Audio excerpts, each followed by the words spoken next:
Hey folks, Jim Horton, Berkshire Hathaway Home Services, coming to you live-ish from the broadcasting studios on the 97th floor of our offices high above beautiful downtown Columbia, Missouri. Anyway, so I hope you enjoyed the new little intro there. Typically what I do on these is I try to add closed captioning when in post-production, when I put it up and finalize it on Facebook, and then I also put it out on a YouTube channel. That takes a lot of time to put together, and when I jibber jabber at the beginning of it before really getting into the meat of what I want to talk about, it just makes that process a lot more difficult. So Santa Claus also brought some new lighting and a few other different changes in the studio, so hopefully things go well. I don't know. We'll see. Anyway, what I wanted to talk about today was privacy in real estate. Having worked for both IBM and Microsoft for a substantial part of my career before turning to real estate, it's something that it's near and dear to my heart. It really is. And as it relates to real estate, there are three different things that I want to talk about today. One is your personal information, your email address, your actual address, telephone number, those kinds of things, those details and pieces about you.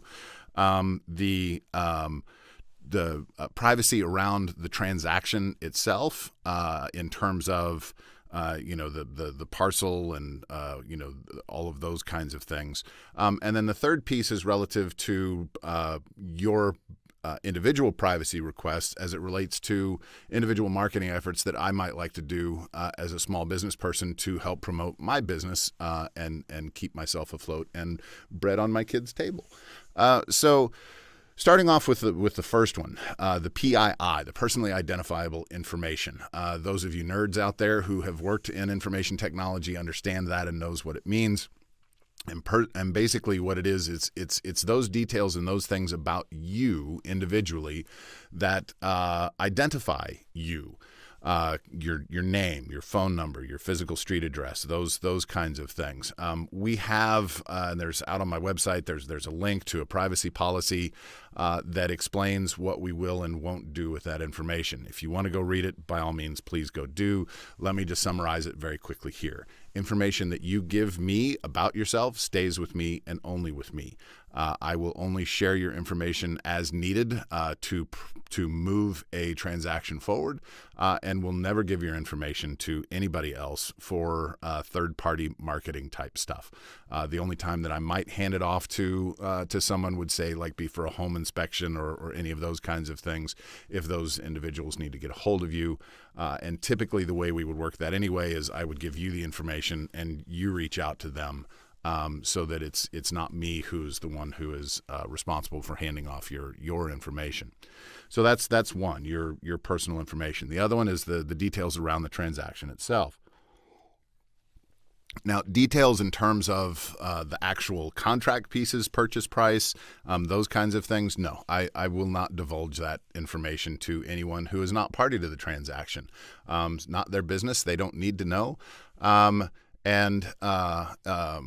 It's discoverable out on the MLS, and so those of us who have rights and access into that information can certainly get it, and we use it as part of when we do comparative analysis to determine a proper asking price for a piece of property. But in terms of just somebody being nosy and asking about, well, what's going on here? What did you do there? What are all of these things? No, if you're not party to the transaction, you don't need to know those finer details. And so I will keep those private between us. The other piece related to the transaction itself is all records surrounding a real estate transaction they're recorded for the public's sake, and they are records that are available for the public to go and search. Now, that doesn't necessarily mean that the general public knows how to go and search them. So you get a little bit of privacy just by the obfuscation of not many people knowing how to go down to the recorder's office, open up a deed book, look through and figure out those kinds of things, or even just go to the website and look it up. There are ways that you can, through the transaction itself, you can title a piece of property in a way that hides your individual name or removes it one step further back, either through a trust or through, if you wanted to title it, say, in a corporation. Some of those different pieces like that, as far as how much you want to obfuscate it, require a little bit more help from an attorney. I'm not an attorney, and I don't want to kind of go down those paths of guiding you in that sort of direction. So if that's something that you really want to do, you really want to hide your name completely from the public as being the one who owns that particular piece of property, consult your lawyer and work out a plan that's going to work with you and cover those bases as you see fit. The third piece is marketing for myself, which kind of a little bit ties into the first part on the PII piece, but it's important for me to break it out separately. And I'm sure most of you look on Facebook or you look wherever and you look at any agent's website. It's, yay, I've got this listing. Yay, I sold that property. And it'll have pictures of the home, and it'll have pictures perhaps of buyers and those kinds of things.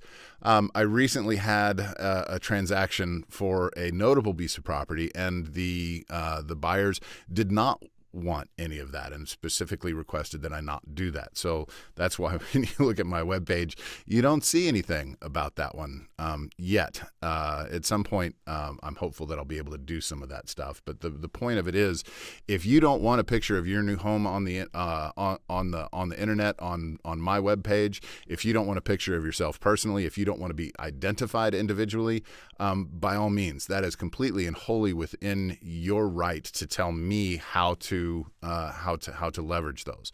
But do understand that as a small business person, it helps my own marketing efforts to be able to do those. So hopefully we can come to some degree of an agreement where I can get a little bit of marketing out of it, and as you desire, you can still protect your individual privacy as well. So there you have it. Three different ways of looking at privacy within the realm of real estate.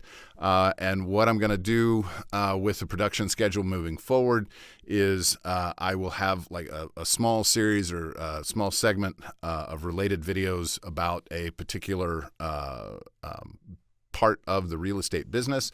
The next one that I'm going to do will cover the sales process. So you've decided to sell your home, and we'll walk through that whole process in a series of videos. But every time when I get done with an individual series, I'm going to put a video in between that has a little bit more entertainment value before moving on to the next one. So this one was a little bit more educational than entertaining. So next week's will be a little bit more entertaining. And then the week following, I'll get started with the piece on the selling, and we'll get started on that series. So welcome to 2021. 2020, I know you're still listening because that's just kind of sort of how you worked, and I hope you kind of stay there in the past. But anyway, hope everybody had a great holiday, and we'll talk to you soon. Thank you. Bye-bye.